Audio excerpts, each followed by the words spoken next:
What's a calcium score?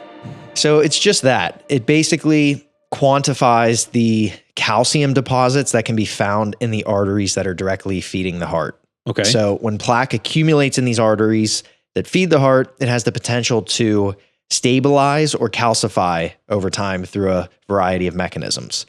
On a CT coronary artery scan, which is the way that this is measured, it's very difficult to detect the plaque in and of itself. But because of this calcium portion, which has a higher density, and just due to the nature of the scan, the high contrast of it against the surrounding elements just makes it a good marker for the presence of calcified plaque. Okay. So you're not directly measuring plaque. It's almost a surrogate measurement for, is there plaque in the area? Has it begun to calcify? It's a bad analogy, but it's kind of like if you can't measure the bricks, but you can measure the mortar, you can go, well, based on how much mortar we have, it's safe to guess that we have this many bricks. Absolutely. Okay. I think, that's a great example. So again, we just need to notice that we're talking explicitly about calcified plaque. So a traditional CT of this scan, which does not use contrast dye, it does not reliably detect, nor is it really designed to detect the non-calcified plaque.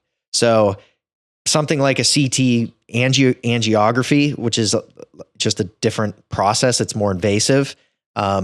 Since it does contain a contrast medium, it can and has the potential to pick up a little more of the non-calcified plaques.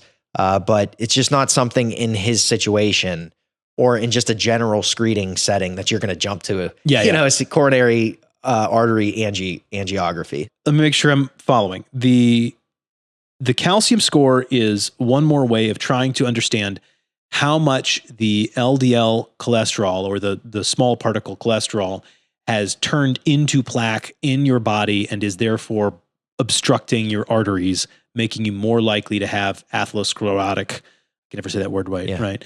Atherosclerotic events. Yes. And aside from opening you up or sticking a camera in your artery, one of the ways they can do that is with a CT scan that looks for calcified plaques, which are some of them, but not all of them. And theoretically, if there's a large number of calcified plaques, it's a safe bet that there's a large number of plaques all over.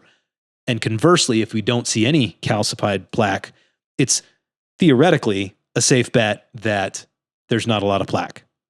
Is that what you're saying? We could have ended the episode right there. Boom. Until the last point. Oh! So you said that if you don't, you mentioned that if you don't see calcium, right, you can feel fairly confident that there's not a lot of plaque. And that's what this guy's saying, is that his calcium score is 0.